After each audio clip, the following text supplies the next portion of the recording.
Bonjour, je vais corriger l'exercice 20 du TD10. Donc cet exercice, c'est un énième exercice sur le masse-ressort. Le seul point intéressant, c'est surtout la question 1, c'est-à-dire que c'est la façon dont on va communiquer la vitesse V0 à la masse. Donc on va parler de percussion. Donc on peut donner comme exemple qui est simple, c'est lorsque je frappe une balle de golf avec un club. Et ben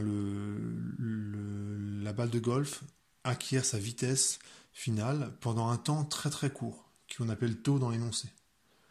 Et la force qui permet de faire ça, donc au moment où le club de golf touche la balle, la force elle est vraiment très importante. Vous metteriez pas votre doigt entre la balle de golf et le club.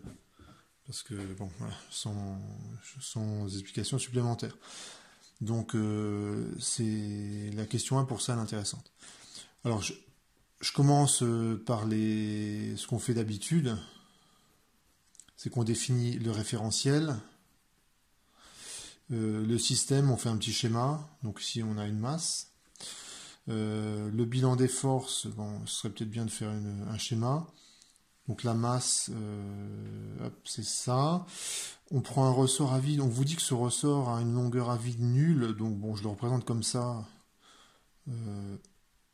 Déjà un petit peu étiré, parce que sinon on n'y arrive pas. Et on a du frottement fluide. Donc c'est un amortisseur que je vais représenter comme ça. Et la force qu'exerce l'amortisseur, elle est proportionnelle à la vitesse. Elle est de type moins h fois v. Donc dans le bilan des forces, vous avez le poids qui agit vers le bas.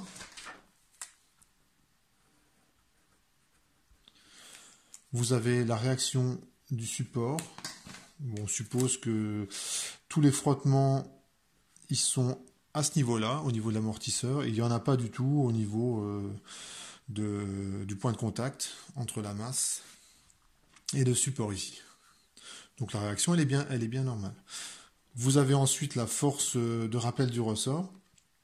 Donc je l'appelle F petit r, la force de rappel du ressort. Donc c'est moins K. La longueur du ressort, en fait, c'est X, moins L0 qui vaut 0. Et le U extérieur, il faut que je regarde, il faut que je me mette du côté de la bonne extrémité du ressort, ici. Et le U extérieur, il est vers la droite. Donc c'est E de X. Vous avez la force F. Donc cette fameuse force qui est très importante pendant une durée très courte. C'est la percussion. Et vous avez aussi et la force de l'amortisseur, que je vais la noter petit f, moins h fois v. Donc vous avez 5 forces qui agissent. J'écris le PFD. Alors je vais peut-être le représenter. La force du ressort, elle est comme ça. La force de frottement, je vais la représenter. Elle est comme ça, petit f.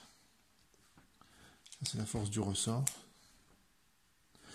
Et pour appliquer la force, celle-ci, pendant une durée très courte, allez, je vais dessiner un marteau. Vous savez, un marteau comme ça. Et vous venez taper dessus sur la masse. Donc pendant une durée très courte, il y a une force très importante. J'écris le PFD. Donc c'est MA égale P plus R, plus la force de rappel du ressort, plus la force de frottement, plus la force, la percussion. Je projette suivant l'axe des X, ça fait M X secondes. Donc le poids et la réaction du support, je me rends compte que ici elles n'agissent pas, elles n'ont aucun impact quand je projette suivant X. La force du ressort c'est moins KX, le L0 est nul. La force de frottement, c'est moins hx point, plus la projection de la force de grand F, j'appelle petit f. Et ce que je vais faire, c'est, une fois que j'ai écrit ça, on va quand même l'encadrer, je le réécris.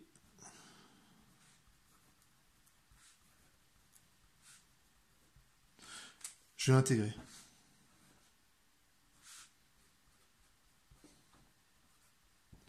Donc ce que j'ai fait à droite, je l'ai fait à gauche. Ça, c'est le signe intégral.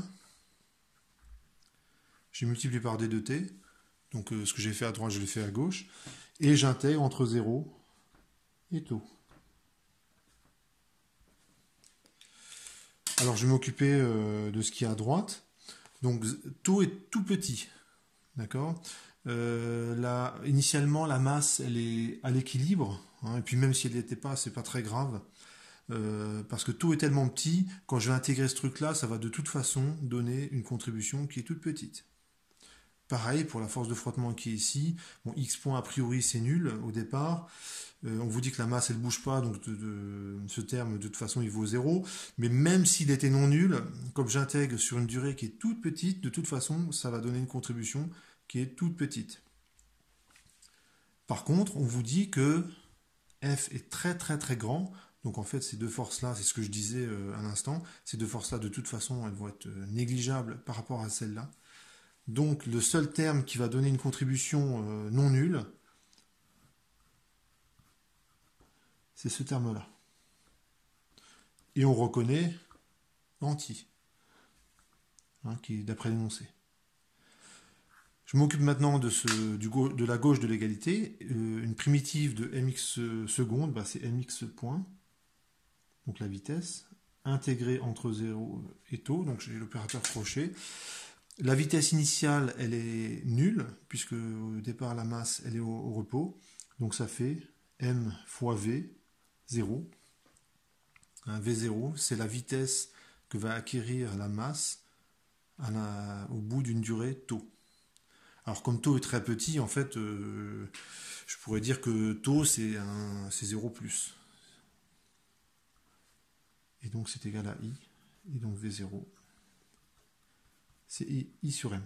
Donc ce que ça veut dire, donc dans la suite de l'énoncé, ça c'est la vitesse de la masse à l'instant t égale 0 plus, alors je devrais dire pour être rigoureux, t égale taux, mais taux il est tellement petit, pensez à vous taper votre balle de golf avec votre club de golf, et ben à l'instant vous arrêtez de propulser la balle, et ben ça se compte certainement en millisecondes ou en centièmes de seconde, donc c'est vraiment tout petit. Voilà pour la question 1. On commence ici.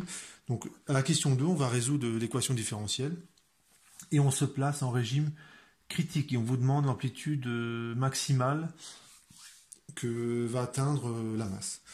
Donc, je vais réécrire cette équation différentielle-là.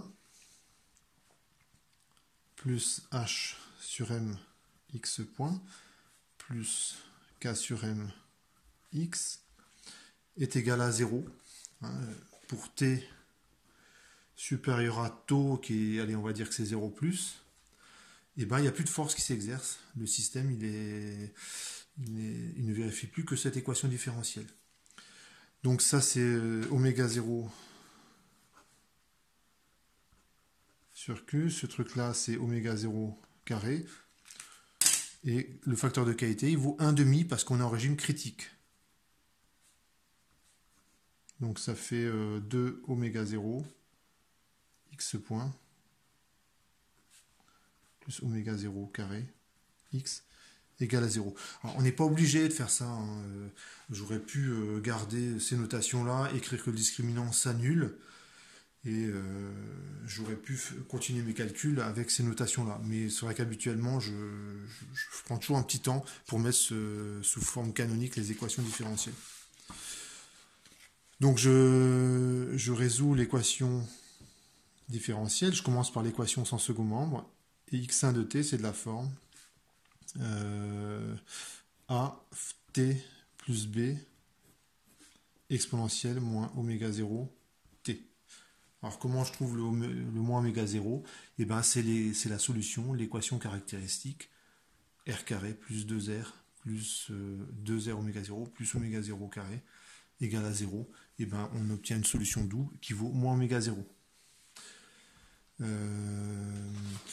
Ensuite, la solution particulière, il n'y en a pas.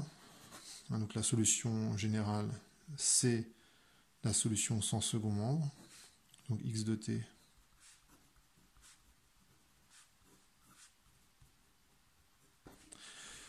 les conditions initiales, initialement la masse, elle est en 0. Et la vitesse, bah, c'est la question 1, c'est V0 qui vaut I sur M. Alors dans les calculs, je prendrai V0 c'est plus rapide à écrire que I sur M. À partir de là, x de 0, ça vaut aussi A fois 0 plus B exponentielle de 0, ça vaut 0. Et je déduis de ça que B, ça vaut 0. Hein, A fois 0, donc c'est 0.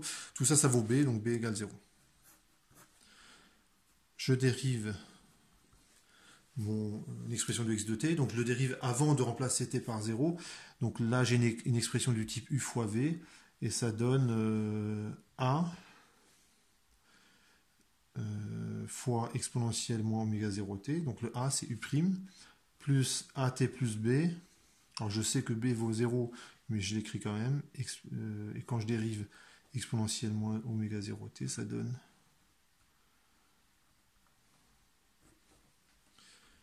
Cette fois-ci, je remplace t par 0. Donc ça fait a exponentielle de 0 plus a fois 0 plus b moins oméga 0 exponentielle de moins oméga 0t. Et ça vaut v0. Donc, je rappelle que b, ça vaut 0. Donc ce terme-là, en entier, il vaut 0. Et on trouve que a, ben, c'est exactement v0. Donc j'ai mon expression de x de t, donc c'est v0 t exponentielle moins oméga 0 t. Donc là, la résolution elle est assez rapide. Je trace la courbe rapidement.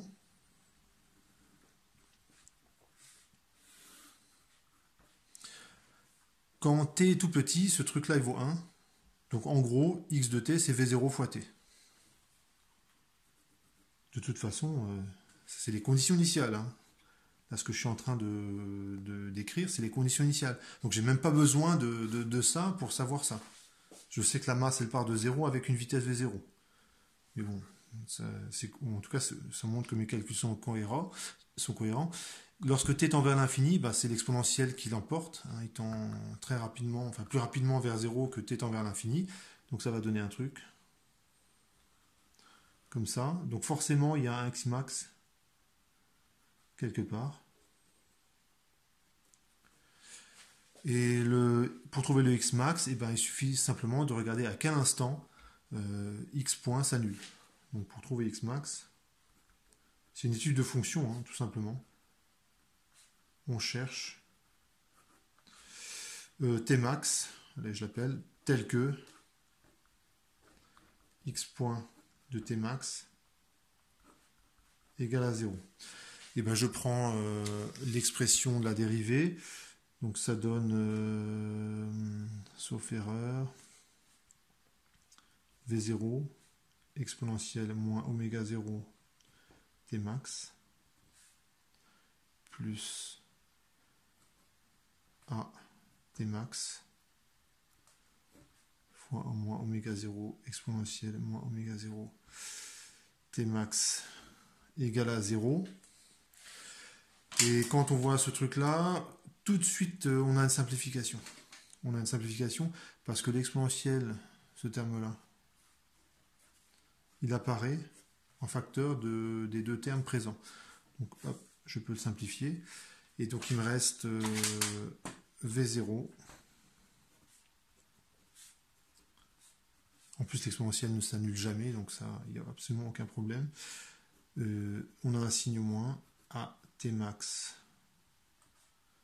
oméga 0 égale 0. Et A, bien sûr, ça vaut... je l'ai remplacé ici, mais je ne l'ai pas remplacé A, donc c'est V0. Donc le V0, il simplifie aussi. Donc j'ai une expression simple de T max. T max, ce n'est rien d'autre que 1 sur oméga 0. Donc je remplace x de T max. Donc je reprends l'expression de T max de x de t qui est juste là, que j'avais obtenu. Donc c'est 1 sur oméga 0, exponentielle de oméga 0, donc exponentielle de moins 1. Donc x max, c'est égal à V0 sur oméga 0 exponentielle de moins 1. Or V0 c'est I sur M. Donc si vous préférez, je peux l'écrire comme ça.